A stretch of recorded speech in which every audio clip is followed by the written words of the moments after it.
Match পিপুলে দেখার মতো ছবি আমি খুব এনজয় করছি, আমার খুব ভালো লাগছে। আর সত্যি কথা বলতে কি আগে ওনার বেশি ছবি আমার দেখা হয় নাই, দরদে একদম দরদে ভরা আর কি। এটা তো ডুয়েল পার্সোনালিটি ক্যারেক্টার, সো ওই চেঞ্জগুলো আমার কাছে খুব ভালো লাগছে। কোনটা ভালো লাগছে কোনটা খারাপ লাগছে ওটা আমি ওইভাবে দেখি নাই, আমার কাছে পুরোটাই ভালো লাগছে। আমার কাছে তো ভীষণ ভালো লাগছে। আমি আগে ভেঙে ভেঙে দেখা হয়েছিল, তো এইবার আমি পুরোটা শেষ করলাম। আমার কাছে খুব ভালো লাগছে এবং আমার কাছে মনে হয়েছে যে এই ধরনের ছবি আসলে মানে এখন বুঝতেছি যে গত 2-3 দিনে কেন এত উপচে পড়া ভিড়, কেন এত মানুষে দেখলো। কারণ হচ্ছে যে এইটা দেখার মতো ছবি এবং মানে ম্যাচ পিপুলে দেখার মতো ছবি আর কি। সো আমি খুব আমি খুব এনজয় করছি, আমার খুব ভালো লাগছে।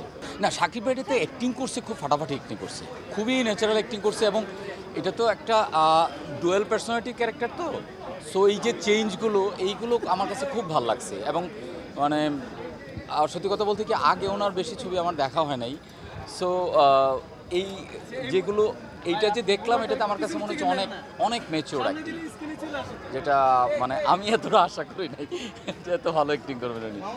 দরদি তো দেখতে আসলাম, দরদ তো ভালো লাগছে, দরদে একদম দরদে ভরা আর কি। আর সাকিব ভাইয়ের অ্যাক্টিং খুব ভালো লাগছে, মানে অনেক ম্যাচিওর অ্যাক্টিং।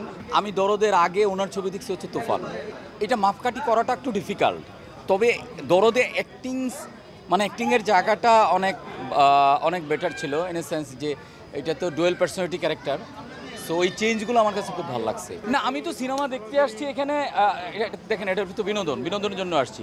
সো আমি ক্রিটিক হিসাবে সিনেমা দেখি নাই যে কোনটা ভালো লাগছে কোনটা খারাপ লাগছে ওটা আমি ওইভাবে দেখি নাই, আমার কাছে পুরোটাই ভালো লাগছে। কারণ আমি ওই ক্রিটিসিজমের জায়গা থেকে দেখি নাই।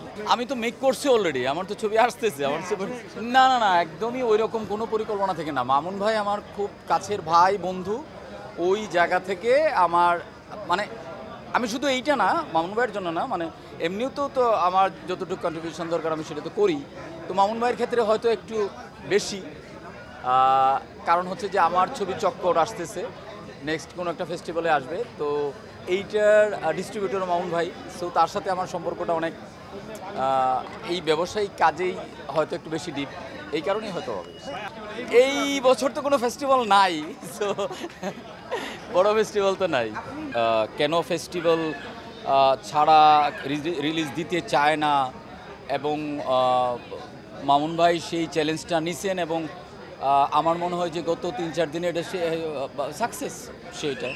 এখন কেন দিতে চায় না সেটা আমি জানি না। যেমন আমার প্ল্যান আমারটা আমি বলতে পারি যে আমি একটা ফেস্টিভ্যালে দিব, মামুন ভাই যেরকম করছে না সেই চ্যালেঞ্জটা নিচ্ছে যে না আমি ফেস্টিভ্যাল ছাড়াই করব, এইটা ওনার প্ল্যানিং আসলে। এইটা এটা ডেফিনেশনটা আসলে আমার কাছে জানা নাই যে এটা কীভাবেই করবো।